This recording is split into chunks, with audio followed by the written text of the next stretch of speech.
Welcome back students and the topic for today discussion is alkenes. Detail में जानेंगे alkenes बनते कैसे हैं, एल्कीन की प्रॉपर्टीज़ क्या होती है और एल्कीन्स में किस तरह के बॉन्ड्स होते हैं, एल्कीन्स किस तरह के रिएक्शंस देते हैं, उन सभी पॉइंट्स को डिस्कस करने वाले हैं इस पर्टिकुलर वीडियो में। So let's start with alkene. We are going to start with the finest detail about alkene. Okay, we are going to discuss the basics. अब बेसिक्स आपका स्टार्ट होगा एल्कीन्स के बारे में, ठीक है। तो स्टार्ट करते हैं एल्कीन से। पहली बात, एल्कीन्स होते क्या, देखिए एल्केन जैसे आपको ऑलरेडी एक इंट्रो मैंने दिया है पहले वाले प्रीवियस वीडियोस में। एल्केन्स क्या होता है, आपके सैचुरेटेड हाइड्रोकार्बन होते हैं। कैसे, देखिए एक सिंपल सा एल्कीन जो आपको पता होगा वो आपके पास है मीथेन। तो अगर आप मीथेन का स्ट्रक्चर ड्रॉ करते हो तो आपको क्या देखने को मिल रहा है कि यहाँ पर क्या है, आपके कार्बन हाइड्रोजन के बॉन्ड्स है जो क्या है, सैचुरेटेड है। अनसैचुरेशन में मतलब जहाँ पर डबल या ट्रिपल बॉन्ड आपको मिल जाए तो वहाँ पर आप कह देते हो कि यहाँ पर क्या है, अनसैचुरेशन है। लेकिन ये क्या होता है, saturated. Not even for single carbon if you are taking hydrocarbon of double carbon. Suppose आपने डबल कार्बन का एक हाइड्रोकार्बन ले लिया तो यहाँ पर क्या जाएगा, see again H and H, जो क्लियरली आपको बता रहा है कि एल्केन्स आपके क्या होते हैं, सैचुरेटेड हाइड्रोकार्बन्स होते हैं। और इनको क्या कह देते हैं, इनको कहा जाता है आपका पैराफिन्स। आप इनको पैराफिन्स भी कहते हो। पैराफिन्स क्यों कहते हैं, क्योंकि इनके पास क्या होती है, इनके अंदर की प्रॉपर्टी क्या है, दे हैव लेस एफिनिटी। और लेस एफिनिटी का रीज़न आप ऑलरेडी जान चुके हो क्या है, सैचुरेशन। जहाँ पर सैचुरेशन होता है वहाँ पर क्या होता है, आपके पास लेस एफिनिटी होती है, इसीलिए एल्केन्स को पैराफिन्स भी कहा जाता है। किस तरह के बॉन्ड पाए जाते हैं, देखिए डायग्राम से आपको पता चल रहा है किस तरह के बॉन्ड्स हैं। सी टाइप के बॉन्ड्स आपको मिल सकते हैं या फिर आपको C' H के बॉन्ड्स मिल सकते हैं एल्केन्स में। अब ये कैसे स्ट्रक्चर होता है, ये होते हैं आपके covalent structures. These are covalent structures. If you want to prove that they are covalent structure then let's take the example of, suppose I'm taking example of methane only। देखिए अगर मैं एक मीथेन का स्ट्रक्चर बनाता हूँ तो आपको पता होना चाहिए CH4 में आपके पास क्या है, कार्बन है जो होता है 2,4, फिर होता है हाइड्रोजन तो होता है जिसके पास होता है केवल 1 इलेक्ट्रॉन, ठीक है। तो सेंटर में कौन आएगा, आपका कार्बन आएगा। आपका सेंटर में कितने इलेक्ट्रॉन्स हैं, 4, means balance electrons. Let's represent it by dot. हमने डॉट से क्या कर दिया, इसको शो कर दिया कि कार्बन के इलेक्ट्रॉन्स हैं। अब आपको पता है इसमें हाइड्रोजन कितने होते हैं, 4, लगा लेते हैं H। सब उसको दिखाते हैं क्रॉस से, इसके इलेक्ट्रॉन्स को हम क्रॉस से शो कर रहे हैं, ठीक है, क्रॉस H। यहाँ पर आपको क्या देखने को मिला, आपको देखने को मिला कि ट्रांसफर ऑफ इलेक्ट्रॉन पॉसिबल नहीं है। क्लियर, अगर आप ट्रांसफर ऑफ इलेक्ट्रॉन में जाते हो तो क्या होगा, किसी एक एलिमेंट की स्टेबिलिटी पूरी नहीं होगी जो पॉसिबल नहीं है। तो पॉसिबिलिटी क्या हो सकती है कि आप क्या करो, शेयर करो। जहाँ पर भी शेयर वर्ड आता है, मैंने कहा था वहाँ पर आप क्या करते हो, कोवैलेंट बॉन्ड करते हो। ये क्या करेंगे, आपका शेयर करें। देखिए कैसे शेयर करते हैं, देखिए हाइड्रोजन ने अपना ड्यूप्लेट पूरा किया, इसने भी ड्यूप्लेट पूरा किया, ड्यूप्लेट अगेन ड्यूप्लेट पूरा हुआ किसका, हाइड्रोजन का। ऑक्टेट कार्बन का, किस तरीके से, कुछ इस तरीके से, ठीक है। कार्बन के पास कितने हो गए, 8 इलेक्ट्रॉन्स और हाइड्रोजन के पास हो गए 2 इलेक्ट्रॉन, मतलब ड्यूप्लेट ऑक्टेट कंप्लीट। इसलिए हम इसको क्या कह देते हैं, that they are covalent structures. आपके जो एल्केन्स होते हैं वो कोवैलेंट स्ट्रक्चर्स होते हैं। और यही रीज़न है कि अगर आप इनकी सॉल्युबिलिटी चेक करते हो तो ये ऑर्गेनिक सॉल्वेंट में डिसॉल्व करते हैं। क्लियर, ऑर्गेनिक सॉल्वेंट, क्यों, कोवैलेंट स्ट्रक्चर जो होते हैं आपके ऑर्गेनिक सॉल्वेंट में ही डिसॉल्व होते हैं। और अगर आपके इलेक्ट्रोवैलेंट स्ट्रक्चर जैसे आपके inorganic compounds, so they need a inorganic solvent, जो आपने पढ़ा है छोटी क्लासेस में, light dissolves light.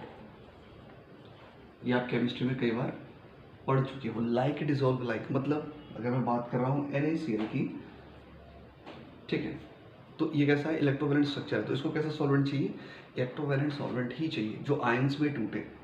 Clear, positive negative ion इसके पास होंगे, अदर सॉल्वेंट के पास भी क्या होंगे, फिर पॉजिटिव नेगेटिव होगा, आपस में करेंगे कंबाइन करेंगे और सॉल्युबिलिटी पॉसिबल हो जाएगी। लेकिन बात करता हूँ, सपोज मैं जो आपका नॉर्मल एग्जांपल है होता है वाटर प्लस ऑयल। ये आपने कई बार छोटी क्लासेस से आप इसका एक्सपेरिमेंट करते आ रहे हो। Then what do you observe here is water does not mix with oil. Reason, water is polar in nature. Water कैसा है, आपका पोलर है। लेकिन अगर आप बात करते हो ऑयल की तो ये कैसा है, आपका नॉन पोलर। अब एक पोलर है दूसरा नॉन पोलर है, तो लाइक डिसॉल्व लाइक वाला फॉर्मूला या प्रिंसिपल गड़बड़ हो गया, ठीक है। Now that statement is not valid for this combination, then what you say is, you say that this is non soluble. But instead of oil, if I use petrol and all, which are organic, which are non-polar, then they will have a solubility. Clear? तो ध्यान रखिए आपके जो covalents आपके hydrocarbons हैं वो कहाँ soluble होते हैं, आपके कोवेलेंट ऑर्गेनिक सॉल्वेंट में वो सॉल्यूबल होती है। तो सॉल्युबिलिटी कहाँ होगी आपकी ऑर्गेनिक सॉल्वेंट। ध्यान रखिए आपके जो ऑयल है, पेट्रोल है, डीजल है, ये सब ऑर्गेनिक सॉल्वेंट्स में ही आप इनको कैटेगराइज करते हैं। ठीक है, तो ये तो आपका प्रूफ हुआ कि आप कैसे प्रूव कर सकते हो कि जो आपका हाइड्रोकार्बन्स है वो ऑर्गेनिक है या कोवेलेंट स्ट्रक्चर है, वो आपने प्रूव किया किसके हेल्प से, with the help of this diagram. ठीक है, आपने इलेक्ट्रॉन स्ट्रक्चर से बता दिया कि ये कैसे होते हैं आपके, दीज आर कोवेलेंट स्ट्रक्चर्स। अब अगर हम बात करें इनके जनरल फॉर्मूलेज की, ठीक है, जनरल फॉर्मूला क्या होता है आपका एल्कीन बनाने का general formula. So always remember general formula for the preparation of alkanes is CnH2n plus 2। ठीक है, आपको ये फॉर्मूला याद रखना है जिससे आप क्या कर सकते हो, किसी भी कार्बन नंबर का आप एल्केन बना सकते हो। ठीक है, आप कोई सभी एल्केन बना सकते हो by using this formula. This will give you the amount of carbon as much you need for your hydrocarbon, that much you can fill here and you will get a hydrocarbon of your desired number of carbons। ठीक है, ऐसा alkene आप यहाँ से निकाल सकते हो जो आपके पास क्या हो, जितने नंबर का आपको एल्केन चाहिए, जितने कार्बन नंबर का आपको एल्केन चाहिए, आप उतना बना सकते हो। कई बार हम हाइड्रोकार्बन कह रहे हैं, एल्केन कह रहे हैं, both are same thing. Okay, alkane alkyne are all hydrocarbons only, so do not get confused. Okay, suppose आपको एक क्वेश्चन दे दिया एग्जाम में that prepare an alkane having carbon number 6। ठीक है, आपको 6 वाला कार्बन वाला क्वेश्चन आपको मिलेगा, तो आपने सिंपली क्या करना है, एन को रिप्लेस करेंगे। आप लिखोगे हेयर n इक्वल टू 6। ठीक है, क्योंकि आपको क्वेश्चन में क्या लिखा है that prepare a alkane having carbon number 6। Okay, which has carbon 6 implies, देखिए C आपने 6 कर दिया क्योंकि n तो आपके पास क्या है 6 ही है। H2n का मतलब 2 into 6 plus 2 implies the formula is C6 H 2 6 12 13 14। तो आप लिख दिया C6 H14 वह एल्केन है जिसके पास कितने कार्बन है, 6 कार्बन है। ठीक है, तो ये था आपका properties of alkane, formula of alkane. Okay, properties में आपने क्या क्या पढ़ा, where they are soluble, what type of bonding is there are CC bonds and there are CH bond and all are covalent in nature, that is why they dissolve in organic solvents। ठीक है, फिर आपने general formula देखा CnH2n plus 2। ठीक है, अब बात करते हैं कि प्रिपरेशन। आपके पास प्रिपरेशन में हमेशा क्या होता है, दो तरह की प्रिपरेशन होती है, एक होती है आपकी लैब मेथड, एक होता है आपका जनरल मेथड। दोनों मेथड्स को इसके बाद डिस्कस करते हैं। तो आपके पास क्या है, जनरल प्रिपरेशन ऑफ एल्केन्स। आप चाहो तो बीच बीच में पॉज करके क्या कर सकते हो, अपने नोट्स भी प्रिपेयर कर सकते हो। ठीक है, तो अब बात करते हैं आपकी जनरल मेथड और आपका लैब मेथड जिससे आप प्रिपेयर करोगे एल्केन्स को। ठीक है,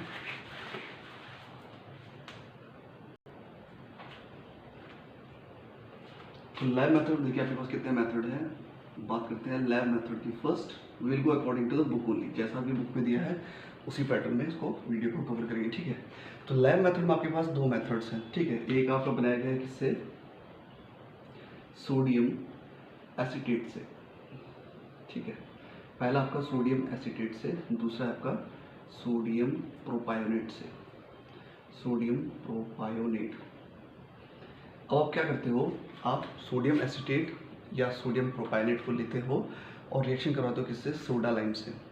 अब स्टूडेंट्स में कई बार एक कंफ्यूजन आता है that whenever they ask that what is the formula of soda lime, some student writes NaOH, some writes CaO, there is a confusion, so always remember that soda lime means a mixture of sodium hydroxide and calcium oxide। ठीक है, मतलब अगर आप soda lime की बात कर रहे हो तो हम बात कर रहे हैं किसकी, NaOH प्लस CaO की। ठीक है, इसको कह देते हैं आपका सोडा लाइम। ठीक है, तो ये दो मेथड आपके पास लैब मेथड में जिससे आप एल्केन की प्रिपरेशन कर सकते हो। ध्यान रखिए आपको रिएजेंट याद रखने हैं, प्रोडक्ट तो आपको पता है। ठीक है, प्रोडक्ट आपको पता है कि इस तरह इससे क्या होगा, किसी न किसी तरह का एल्केन ही निकलेगा। इससे क्या होता है, आपका रिजल्ट निकालना बहुत ईजी हो जाता है। अभी बताऊंगा रिएक्शन में बहुत ईजी होगा आपको रिजल्ट निकालना, लेकिन आपको याद क्या रखना है, आपके पास रिएजेंट क्या क्या है। देखिए फॉर एग्जाम्पल पहले मैंने लिया सोडियम एसीटेट, तो मैंने लिखा CH3COONA, this is known as sodium acetate. Reaction किससे करनी है, सोडा लाइम से, NaOH, एरो के ऊपर दिखा सकते हो CaO, और आपको क्या करना है, थोड़ा हीट देना है। अब मैंने कहा कि आपको रिजल्ट पता दो आराम से चल जाएगा, लेकिन आपको क्या पता होना चाहिए, रिएजेंट क्या है। ठीक है, आपको रिएजेंट पता होना चाहिए। तो देखिए आपने निकालना है कि आपका जो आंसर आने वाला है वो क्या आने वाला है। The answer is CH4। क्यों? क्योंकि कार्बन आपके पास, अभी क्या करना है, कार्बन का आपने क्या बनाना है, इससे आपका एक कार्बन का ही बनेगा, आपको ध्यान रखना है, इससे आपका एक कार्बन का ही एल्केन बनेगा। तो CH4 अगर आप बाहर निकाल दो तो आप सोचिए आपके पास बचेगा क्या। अगर आप CH4 को बाहर निकाल दो तो आपका बचता क्या, देखिए आपके पास बचेगा दो, तो आपके पास Na बचे। ठीक है, Na और Na कितने हो गए, Na2C 1 2 और 3, इसीलिए CO ऊपर दिखाया ताकि आपको रिएक्शन लिखने में आसानी हो। ठीक है, ताकि आपको रिएक्शन लिखने में आसानी, इसलिए CO को हमने क्या कर दिया, साइड से दिखा रखा है आपके एरो के ऊपर। तो यहाँ से आप आंसर बहुत इजीली निकाल सकते। आपने क्या करना है, पहले आप CH4 को बाहर निकाल दो। अगर आपको ऐसे समझ में आया तो देखिए, आपने क्या करा, CH3 को बाहर निकाला और आपने यहाँ से H को बाहर निकाला। अब देखो बचा क्या आपके पास, आपके पास बचा Na2C1, तो मैं लिख दिया C1। ऑप्शन कितनी बची, 1 2 और 3, तो आपने क्या लिख दिया, Na2CO3। बस आपने इस तरीके से क्या करना है, रिएक्शन को ईजिली लिख देना है, आपको रटने की ज़रूरत नहीं है, क्योंकि आपको पता है कि आपने क्या करना है, मीथेन का आपका प्रोडक्शन होने वाला है। जो आपके पास ये है उतना ही आपका एल्केन बनने वाला है। फॉर एग्जांपल अब बात करते हैं सोडियम प्रोपायोनेट की। देखिए CH3 CH2 COONA। आप चाहो तो वीडियो पॉज कर सकते हो और अपना आंसर लिख सकते हो, उसके बाद आप आंसर देख सकते हो आंसर क्या आने वाला है। ठीक है, लेकिन वही करेंगे हम, CAO नीचे लगा दिया, अपनी हीट दे दी। ठीक है, आप चाहो तो यहाँ पे पॉज करके अपना आंसर कॉपी में लिख सकते हो, ताकि आप वेरीफाई कर पाओ आपका आंसर सही आ रहा है या नहीं आ रहा है। अब देखिए वही आपने करना है, CH3 CH2 ये आपने अलग निकाला और आपने ये H अलग निकाला। क्या मिला आपको, आपको मिला C2H6, यही मिला होगा। देखिए C2H5 यहाँ पर होगा, एक यहाँ पर होगा, C2H6 बचा गया, फिर आपके पास Na2CO3। ठीक है, और ये एल्कीन ही है। कैसे पता चला, देखो CN, N का मतलब 2, H2N + 2 कितना हो जाएगा, 2 2 4 + 2 कितना हो गया 6, C2H6 इज एन एल्कीन। तो ये है आपका लैब मेथड, आप लैब में कैसे इन चीज़ों को प्रिपेयर करते हो, ये आपका लैब मेथड है। किससे प्रिपेयर करते हो आप, सोडियम एसीटेट से और सोडियम प्रोपायोनेट से। क्या लेना पड़ता है आपको, मिक्सचर लेना पड़ता है, किसका, सोडियम हाइड्रोक्साइड CO, जिसको हम कहते हैं आपका सोडा एलाइड। ठीक है, फिर आपने क्या करना है, एल्केन को बाहर निकाल देना, जो कुछ बचेगा आपने क्या कर देना, प्रोडक्ट में लिख देना है, sodium carbonate and rest is your required alkene. तो यहाँ से आपको क्या मिल जाता है, आपका रिक्वायर्ड प्रोडक्ट मिल जाता है। ये है आपका लैब मेथड। ध्यान रखिए लैब मेथड कौन सा है और जनरल मेथड कौन सा है।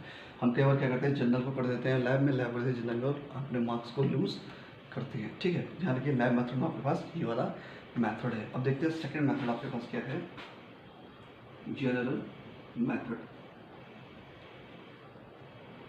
अब देखिए जनरल मेथड आपको दिया गया है, उसी बेस पे देखते हैं। आपको दिया गया है किसके साथ, मिथाइल आयोडाइड के साथ, CH3I plus twice nascent hydrogen. ठीक है, ट्वाइस नेसेंट हाइड्रोजन। और किसकी प्रेजेंस में आप इसको करते हो, देखिए आपके पास लेना पड़ेगा पूरी जिंक कॉपर कपल। ठीक है, zinc copper couple with alcohol. अब यहाँ पर आपको थोड़ा रुकना पड़ेगा समझने के लिए। ठीक है, सिंपली आपने क्या करना है, मेमोराइज नहीं करना है। अब आपको समझना है कि जिंक कॉपर कपल और अल्कोहल का मिक्सचर क्यों लिया गया है, इसलिए लिया गया है ताकि आपको क्या मिले, nascent hydrogen, which are very reactive hydrogen. ठीक है, एक होती है आपकी ऑक्सीजन, आप ये पढ़ चुके हो, हाइड्रोजन आपके पास शायद ना हो, लेकिन ऑक्सीजन आप पढ़ चुके हो, जैसे आपके पास है ऑक्सीजन। एक होती है nascent oxygen. So nascent oxygen are very very reactive. जो आपका ऊपर आपका ओजोन लेयर वाली प्रोसेस चलती है, वहाँ पर भी नेसेंट ऑक्सीजन एक बहुत इंपॉर्टेंट रोल प्ले करती है। ठीक है, ओजोन टूटती है आपकी ऑक्सीजन में और नेसेंट ऑक्सीजन, इससे क्या होता है, आपकी ओजोन लेयर का डिप्लीशन होता है, तो वहाँ पर आपको क्या मिलती है, नेसेंट ऑक्सीजन। यहाँ पर हम बात करें नेसेंट हाइड्रोजन, कैसे मिला, जो आपने जिंक कॉपर का कपल लिया और अल्कोहल के साथ उसको लिया, तो आपको नेसेंट हाइड्रोजन। अगेन आपको चाहिए क्या, फिर आपने वही, अगर आपको रिएजेंट याद है तो आपको प्रोडक्ट याद करने की जरूरत नहीं है। CH3 का कौन सा वाला एल्केन बनेगा, CH4 ही बनेगा। ठीक है, प्लस आपको क्या मिल गया, आपको मिल गया CHI। क्लियर, आपको मिल गया CHI। एक और आपके पास है C2H5Br plus again twice nascent hydrogen. कहाँ से मिला, आपको जिंक कॉपर के कपल से with alcohol. Again, I hope you can make the product. C2H5 से किस तरह का एल्केन बनेगा? एल्केन बनेगा C2H6 वाला। ध्यान रखिए ये एल्काइल है, अगर आप सिर्फ C2H5 कहते हो तो वो एल्काइल है, और C2H6 के आपके पास एल्केन है, ठीक है। फिर आपको क्या मिला? आपको मिलेगा एक H और Br, यानी HBr, ठीक है, आपको मिल गया HBr। नेक्स्ट वाला जो आपके पास जनरल मेथड है वो आपका एक स्टैंडर्ड मेथड, जिसको कहते हैं वुड्स रिएक्शन। वुड्स रिएक्शन ये क्या कहता है? ये कहता है alkyl halide, alkyl halide when it treated with sodium gives you alkene, ठीक है। आपको क्या देता है? एल्कीन देता है। ये आपकी क्या है? स्टैंडर्ड रिएक्शन है, वुड्स रिएक्शन। लेकिन आप ध्यान रखिए, आप इस तरह का एल्काइल नहीं यूज कर सकते जहां पर क्या हो? ऑड सी एटम्स हो। I hope you know the meaning of add odd का मतलब होता है 1 3 5 6 5 7 9 which are not divisible by 2, that you know from mathematics. तो ऑड नंबर ऑफ कार्बन नहीं होने चाहिए, जैसे किसमें होता है आपके पास? CH4 में केवल एक कार्बन, फिर आप प्रोपेन वाले पार्ट में 3 कार्बन, देन पेंटेन वाले पार्ट में, देन हेप्टेन वाले पार्ट में। तो वहाँ पर आपके पास क्या है? आपके पास ऑड नंबर है, तो आप वो यूज़ नहीं करते हो किसमें? Wurtz reaction. वन राइट बिल्कुल कैसी रिएक्शन है आपकी? नॉर्मल जैसे ऊपर रिएक्शन है वैसे ही रिएक्शन। देखिए कैसे आपने लिखा, सपोज मैं क्या लिखता हूँ, अगेन CH3I और मैंने लिया Na, ठीक है, मैंने लिया Na, मुझे क्या मिलेगा? देखिए CH3CH3, कैसे? क्योंकि हम यूज़ करते हैं यहाँ पर 2 Na का, क्लियर। इसलिए आपको क्या कि आपके पास क्या होना चाहिए? आपके पास ऑड नंबर नहीं होना चाहिए, ठीक है। तो आपको क्या मिला? प्लस। अब आपके पास बचा क्या? देखो एक Na आपने यहाँ यूज़ Na आपने यूज़ नहीं करा तो क्या मिला आपको? CH3 आपने 2 यूज़ करा तो क्या मिला आपको? यहाँ पर मिलेगा आपको NaI। This is your balancing part. I hope that you can balance it, ठीक है। आपके पास कितना है? Na आपके पास 2 हो गए, लेकिन यहाँ पर आपके पास Na कितने हैं? केवल एक ही। तो आप क्या करोगे? यहाँ पर ट्वाइस Na लगा दोगे, ठीक है। ट्वाइस Na लगाने से क्या हुआ? Na तो बैलेंस हो गया, लेकिन आपका I बैलेंस नहीं हुआ। I कितना हो गया? यहाँ ज़्यादा हो गया, यहाँ कम हो गया। तो जहाँ कम होता है वहाँ आप नंबर ऐड करते हो, आप लगा दिया ट्वाइस CH3। अब आपके पास ट्वाइस CH3 का मतलब C2H6 ही है, यानी ये भी C2H6, ठीक है। ट्वाइस CH3 आपके पास क्या मिल गया? बैलेंस हो गया, और आपके पास ट्वाइस NaI, ठीक है। आप चाहो तो इसको ऐड भी कर सकते हो, प्लस सोडियम हैलाइड। अगर आप इसको और स्टैंडर्ड फॉर्म लिखना चाहते हो आप लिख सकते हो। वुड्स रिएक्शन कैसी रिएक्शन है? जहाँ पर आप क्या करते हो? एल्किल हैलाइड की रिएक्शन कराते हो किसके साथ? सोडियम के साथ, जहाँ पर आपको क्या मिलता है? एल्कीन और सोडियम हैलाइड। हैलाइड का मतलब समझिए हैलोजन, ठीक है। हैलाइड का मतलब हैलोजन ही है। अब ये मत सोचना कि हैलाइड कुछ और है, हैलोजन कुछ और है। Halogen your fluorine, chlorine, bromine, iodine, astatine, these all are your halogens only. तो हम लोग क्या देते हैं? हैलाइड। तो ये आपकी स्टैंडर्ड रिएक्शन, इसको कहा जाता है वुड्स रिएक्शन। हो सकता है एग्जाम्पल में आपसे सिर्फ ये पूछ जाएगी वुड्स रिएक्शन कौन सी रिएक्शन, तो आपको क्या करना है? वाली रिएक्शन लिखती ही नहीं है। कोई भी मेटल आप लेते हो यहाँ पर, वुड रिएक्शन आप सोडियम ही लेते हो, ठीक है। और भी रिएक्शन आप आगे जाकर पढ़ोगे, फिंकलस्टीन रिएक्शन, वो आपकी 11th क्लासेस में है। वहाँ पर आप क्या करते हो? मेटल को चेंज कर लेते हो, ठीक है, प्रोडक्ट आपको वही मिलता है। लेकिन वुड्स रिएक्शन में आप कौन सा मेटल यूज करते हो? सोडियम। एक ही पार्ट से आपके कई क्वेश्चन बन सकते हैं, multiple question can be framed. Suppose examiner can ask for just a single mark that which metal is used in Wurtz reaction, so that metal is sodium, okay. Can CH4 be used to prepare alkene? You will say no. In the Woods reaction we cannot use CH4. Why? Because CH4 is having odd number of carbons, ठीक। Question frame करने के कितने भी तरीके, लेकिन आपको क्या होना चाहिए? आपको मेन कंसेप्ट क्लियर होना चाहिए। If a concept is clear then let the examiner frame question from any side, it doesn't matters, ठीक है। अब बात करते हैं आपके कुछ स्टैंडर्ड रिएक्शंस की। क्या क्या स्टैंडर्ड रिएक्शंस हैं आपकी एल्कीन्स की जो आपके कोर्स में है? पहली रिएक्शन जो आपके पास है वो है आपकी सब्स्टिट्यूशन रिएक्शन। मतलब समझिए, सब्स्टिट्यूशन रिएक्शन का मतलब जहाँ पर आप किसी पार्ट को सब्स्टिट्यूट कर रहे हो किसी और पार्ट से, ठीक है। मतलब सपोज आपने AX में से A को लेकर वहाँ पर B को लगा दिया, आपके पास क्या बना? BX, clear. मतलब आपने क्या करा? सब्स्टिट्यूट किया, वहाँ पर A की जगह पर किसको लगा दिया? B को। तो इन तरह की रिएक्शन कहता है सब्स्टिट्यूशन रिएक्शन, ठीक है। आपके पास एक रिएक्शन है, देखिए CH4 प्लस Cl2, ध्यान रखिए होता है आपका डिफ्यूज सनलाइट में। अब इसको सब्स्टिट्यूशन क्यों कहा गया, देखिए आपने एक हाइड्रोजन रिप्लेस कर लिया Cl से, एक हाइड्रोजन रिप्लेस कर लिया आपने Cl से, आपको मिला CH3Cl प्लस क्या बचा आपके पास, यहाँ से H बचा और Cl, आपने लिख दिया HCl। यही प्रोसेस बार बार कंटिन्यू होती है। मतलब अब आपने इसको उठाया CH3Cl और आपने रिएक्शन कराई Cl2 के साथ। अगेन यहाँ पर क्या रखना है आपने, डिफ्यूज्ड सनलाइट है। यहाँ पे क्या मिला CH2Cl2 प्लस HCl, ठीक है। फिर आपने अगेन इसको यहाँ पर पुटअप किया CH2Cl2, अगेन रिएक्शन कराई Cl2 के साथ और आपको क्या मिला CHCl3 प्लस अगेन वही पार्ट HCl।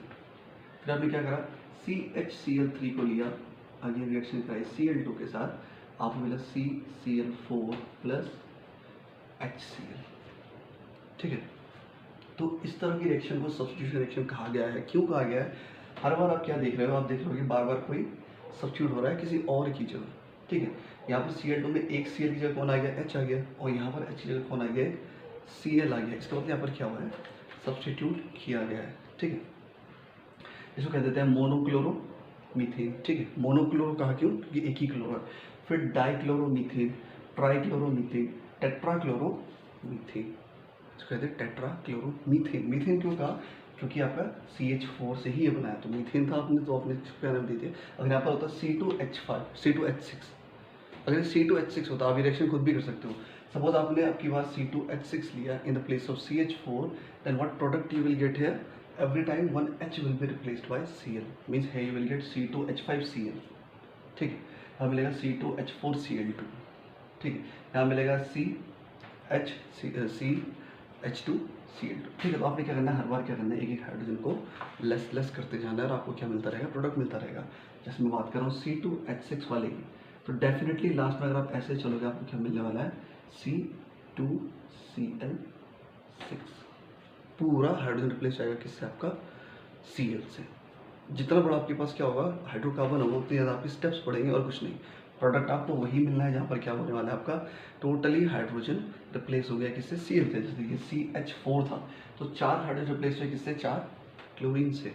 ऐसे आपको C2H6 अगर आप लेते हो तो 6 हाइड्रोजन रिप्लेस हो गए किससे, 6Cl से, ठीक है। इससे एक और बात क्लियर होती है कि जितने H उतने स्टेप।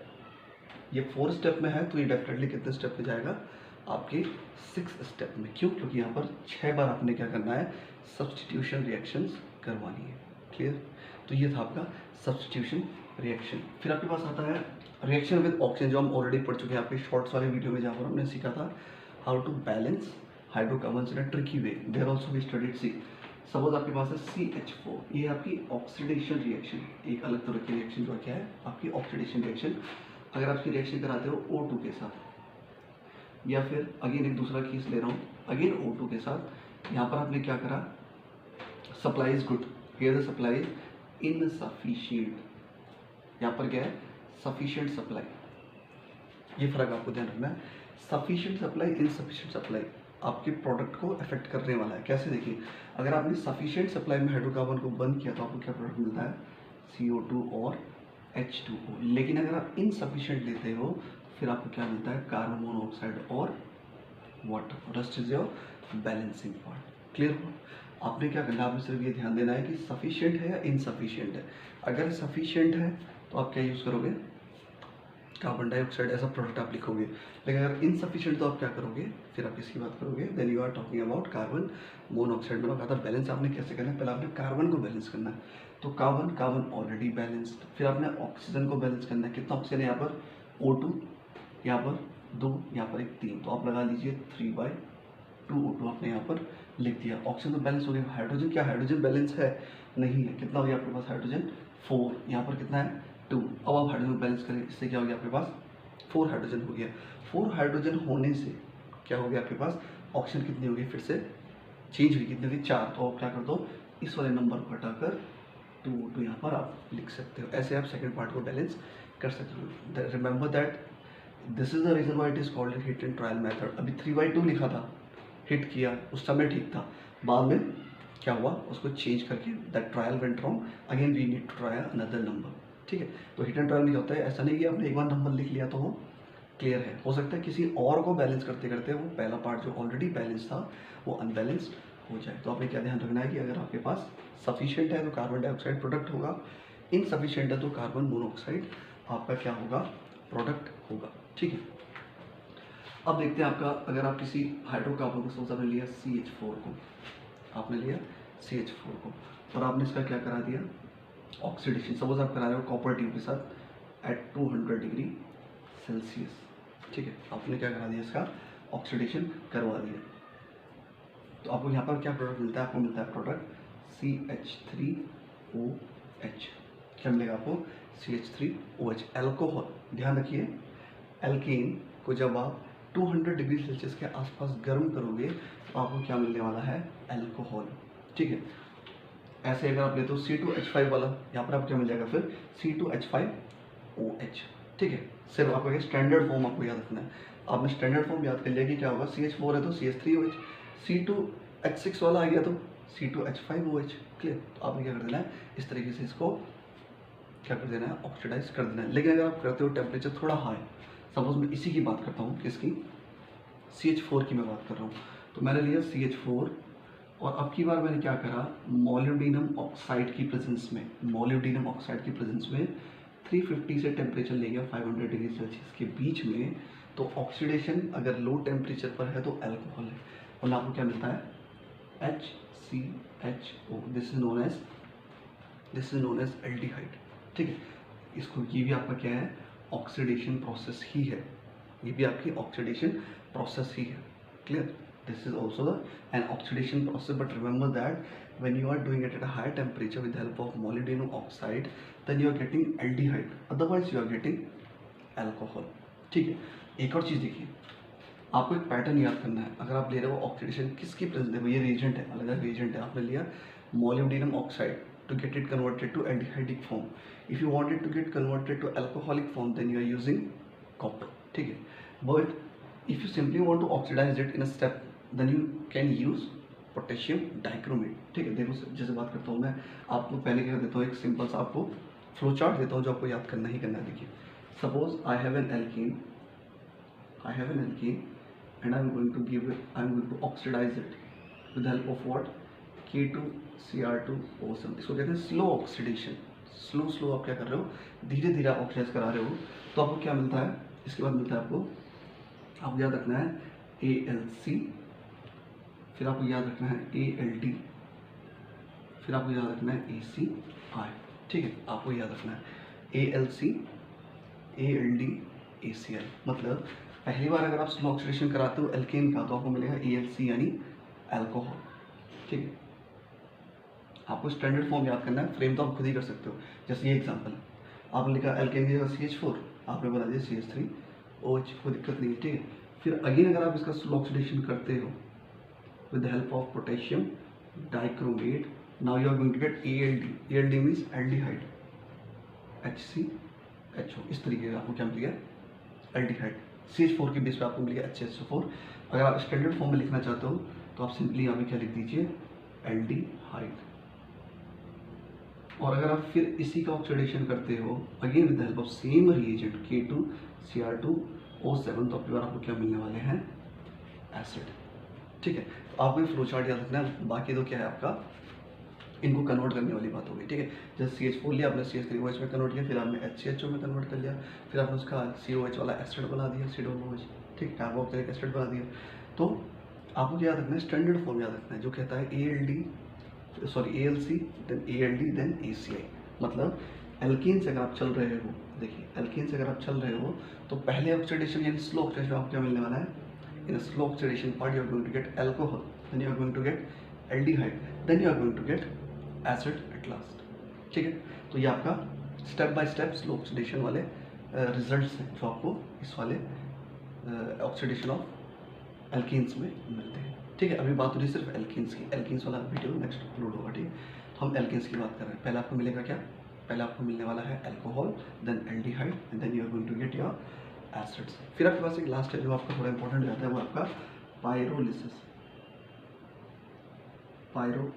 ध्यान रखिए, पायरोलिसिस आपका क्या होता है, इनसफिशिएंट या एब्सेंस ऑफ ऑक्सीजन में, इसमें क्या होता है, क्रैकिंग होती है। क्रैकिंग मतलब टूटना। जैसे आपने ले लिया, सपोज मैं बात करता हूँ CH4 की, आपने लिया एक एल्कीन, ठीक है, आपने क्या करा है, इसको हाई टेम्परेचर पर हीटअप कराया। सपोज बात कर लो 1500 डिग्री सेल्सियस, आपने क्या करा, इसको हीट करवाया। तो ये किस में प्ले हो जाता है, देखिए ये प्ले हो जाता है आपका CH ट्रिपल बॉन्ड CH।